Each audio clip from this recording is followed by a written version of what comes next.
First.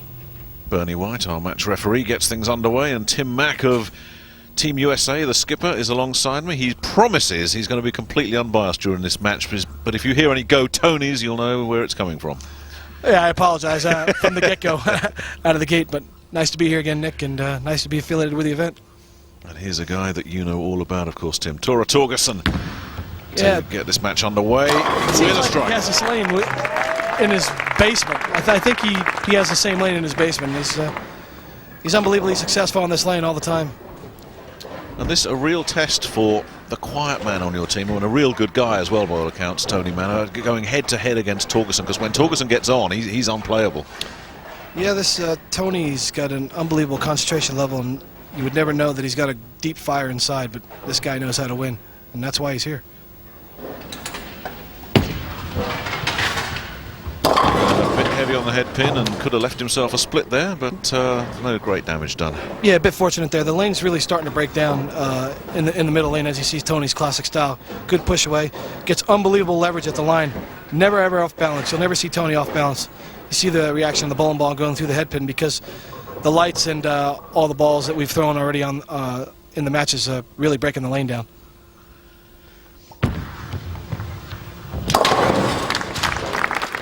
Yeah, successfully spared. Yeah, you talk about the lane breaking down, Tim. I guess for people who don't really know this sport so well, the first 40 feet of this lane are coated with oil, and then it's dry after that, and the ball comes out of that oil, slides through the oil, and then hooks as it gets onto the wood, and that oil is moving around and drying and finding lanes, and it's that's the big variable in this competition, isn't it? Yeah, that's right. You know, you're only as good as the lane man, and what he dictates and what he puts on the lane and how the lane breaks down. As you see Tori's ball go down the lane, the classic example of what we just talked about. Ball catches a little bit too much oil up front and continues to push down the lane, and just doesn't have enough back end. As you can see, Tori's standing way left. Catches a little bit too much oil in the front there and just hits that spot right there, and it's not going to make it back. I mean, this is tough conditions out there. Yes, you won't often see Torgersen miss the head pin, that's for sure. It's a gettable spare, but it's a tough one. Good shot. Oh, and he got no luck. That's unfortunate there for Tori. Fortunate for my friend. Absolutely, yeah. But Torgersen sent two of the pins over there, but they both seem to just split their way past the 10 pin. Another classic style. You see he's got a little longer arm swing on his spare to get the ball a little straighter down the lane, and unfortunately for him, the head pin comes off the wall and lays in front of the 10. Usually when it comes off the wall like that, Nick, it knocks that 10 out and gets good pin action. Well, the golden rule in this game is when your opponent leaves an open frame, you have to jump back in with a strike. So what can Manna do here?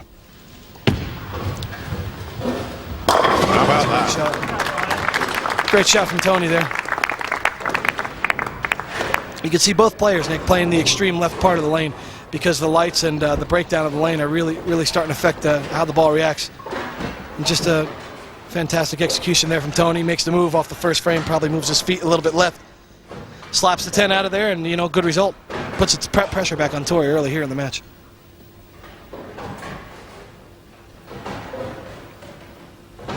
Yeah, he's just got to forget that last one and make an adjustment, perhaps. You don't want to get into a battle against the lane, and look at that. That's a very unfortunate, unlucky break for Tori. He's standing to the extreme far left, and you can see the pin action just doesn't quite drive through. The 5 pin will just kind of lay there and goes right in front of the 7, doesn't hit the 7. Usually that hits the 7. It's just leaving with a 10, try to bounce it out now. But doesn't get the bounce out either. He's having no luck at all, and it really is battling this lane at the moment, Torgersen. These are difficult conditions, I can tell you that. Well, any time a man like Torgersen leaves a 7-10 split, having previously missed the head pin, you know that the lane is playing some tricks out there. Yeah, he made a great executed a great shot there. Just unfortunately in this game, it's very humbling, and it humbles you in a hurry. What they giveth, they taketh very quickly. And here's Manna looking to taketh a few more pins of advantage. Oh, doesn't get the 10. Again, the ball's just sliding into the pocket because we're playing to the extreme far left, and it's hitting all the oil in the middle of the lane and just sliding. It's not driving through the pins as it was earlier, where the back ends were a little bit stronger. You see, the big guys, he's never off balance. I mean, he's just got one of the best finishes in the game of bowling. Interesting mix you got with your team, isn't it? I mean, you're all action. Dino Castillo is certainly, you know when he's around. Bill Hoffman never shuts up. This guy you can't get a word out of. You might get a word out of him now, though, and it might be not one for broadcasting. We all do this in bowling, and it happens very far and few between, especially for Tony. He's a great spare shooter. It happens, you know. Now, that's not the lane, is it? That's not the lane. No, that's just execution, and that happens sometimes, and I'm sure he'll bounce back from it. Tightens the matchup. Now we got an 11-pin match through 3 frames. Well, we talked about the golden rule before. The open frame, you've got to get a strike. Good execution there from Torrey. Looks like he slows his ball speed down a little bit, Nick, and you can see the ball drive through the pins this time. As you can see, Torrey, he's gone to a 6-step approach. Feels like he's got a little bit better balance now. You see the ball speed a little bit slower, and you see it drive through the pins this time. There'll be no 7-10 on that shot. So now, Tony Manna's got to chase those demons out of his head and just forget about it and get back on strike. He's been in the pocket the last 2 shots. I expect him to make another good shot here. Got a hook. Great shot. Absolutely spot on. You can see he got that ball a little further right and changed the angle a little bit, and there's really have no chance for a 10-pin at that point in time.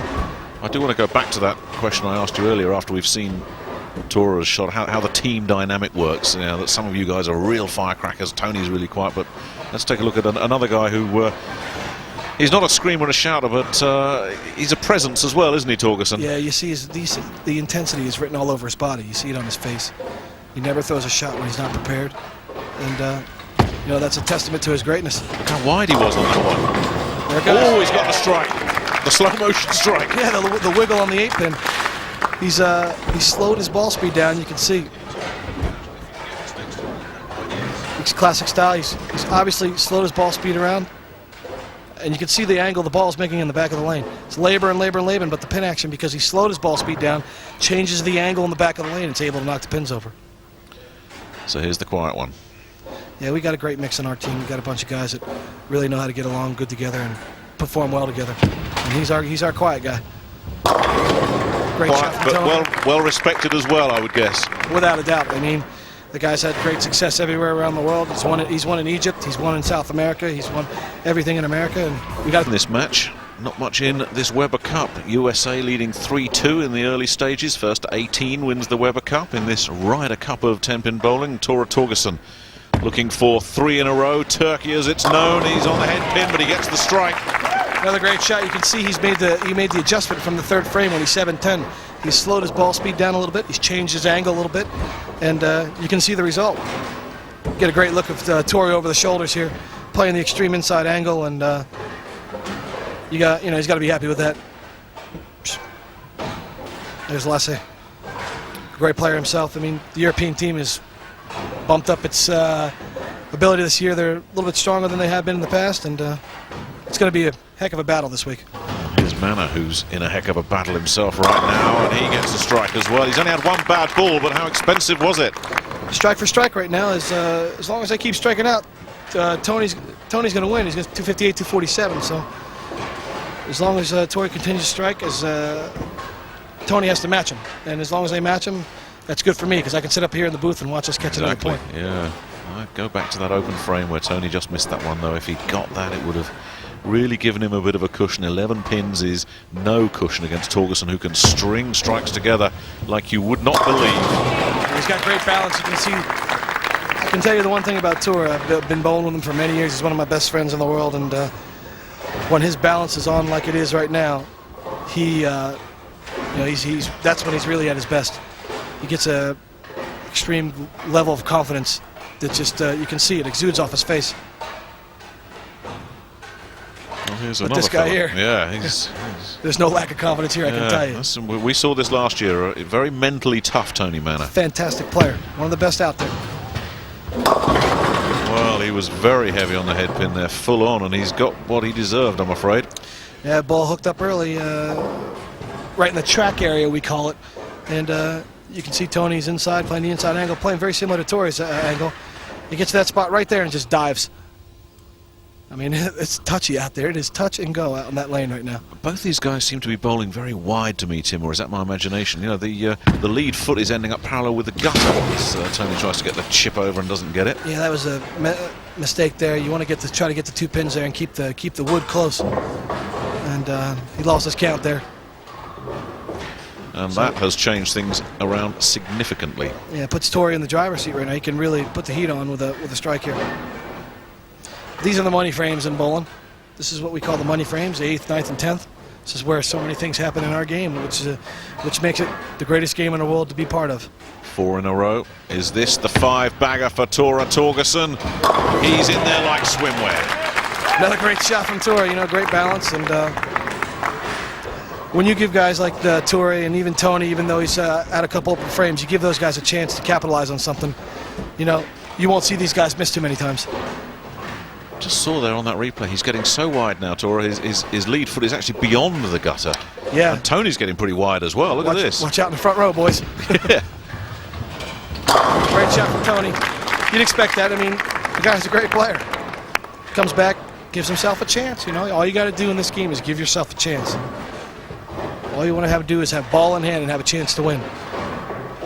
Great shot there. Looks like he moves a little deeper. And you can see the ball doesn't go to as far right as the last shot, and there you have it. It's a big shot here from Torrey, Nick, because if he strikes here, he just has to get a spare in the 10th frame, spare and count to shut him out. So this is a huge shot here for the match. And it's a big swing, too. 4-2 is a big difference than 3-3. Absolutely. So the 9th frame, the foundation frame, as you guys call it, because this is where you build the strong finish. That's correct. See how his balance is, and it'll tell you if it's a good shot. That's probably pretty good. Pretty good. Very good. You can tell. I mean, I can tell you right now, when he throws his shot from this position right here, I've bowled with him so many years, when he's that position, that right leg never comes around, and he stays like that the whole time, he's tough to beat. And the thing is with Torres, as you've already alluded to it, when he gets in the zone, he doesn't drift out of it again either. He can rack them up, and Tony's not bowling badly, but I mean, he's in the eye of a storm at the moment, and there's nothing he can do about it. Just got to strike here, Tony, and give yourself a chance, because that forced Torrey to mark on the 10th, and as we've seen already in this tournament, many crazy things happen in the 10th frame. Get back. Yeah, Tony. Good shot. Yep. Sorry for the ruining there. He is my teammate, and I got to see good things happen from my big fellow there. Great shot there from Tone, but now any spare from Torrey here, and Europe ties the match up 3-3, so we'll see what happens. Tony knows that. There's nothing he can do. He can just sit and hope that Torgersen has a lapse. Something goes wrong. Not much has gone wrong after he's made that adjustment. Torgersen, he's just been racking them up since frame 4. Got a great level of confidence right now, and when you see him like this, if he stays on balance, it's usually pretty good. There you go. The balance is there, and it's usually a good result. Torrey's been, as you can see the feet right there, he's gone to one extra step in the approach and just stays on balance, and as long as that right leg stays back for him, that's his key, that's his kicker key. And when he does that, he's really tough to beat. Very, very strong finish from a man who left frame 2 open and looked to be struggling once he got the bomb side set. He's only throwing one ball out of the pocket, Nick, and like you alluded to, frame 2 was that one wayward shot where he left the washout. But I mean, frame 3, it was pocket 7-10, every ball in the pocket. Lassie's pretty happy, Now the Europeans have evened the match. Have to come down there and take that smile off his face soon. Well, I said earlier, Tim, that as the team captain, you would boot somebody's backside if you needed to, but there's nothing really you can say about Tony here, and he's not bowled badly, has he? He's just been blown away. No, Tony's bowled. He's made that one wayward shot, and he's missed a spare. He'll tell you he's a perfectionist. The guy's great. As you see him finishing up here, he'll tell you that he didn't bowl his best, obviously. And if he'd got that spare, would it have made a great difference to this match? Well, what it does, it would have put him in a different position in the 10th frame. Would have forced Torrey to throw the strike to shut him out. It cost him 13 pins from not making the spare. However, the split, I think, in the 6th or 7th frame was really the kicker. Finishing with 219 here. If he didn't split, it would have been a different match. But this is bowling. It's up and down, back and forth, and it's going to be like this the whole weekend. Yeah, it's all woulda, coulda, shoulda. But Yeah. it's what you actually do that matters, not what you could have done. That or great shoulda word, done. what if, you know? Yeah. The synonymous word with sport. Well, if I just would have done this, or if I just would have done that. Just to go back to your last match, Tim, when you were in that doubles match and you seemed to have it in the bag and let it slip away, that could have been 4-1 for Team 4-1, USA. yeah. Instead, it was 3-2 to Europe. And now, with Tora Torgersen's convincing victory here over Tony Manna, 236 to 218, Team Europe is right back in this Weber Cup. It's 3 points each.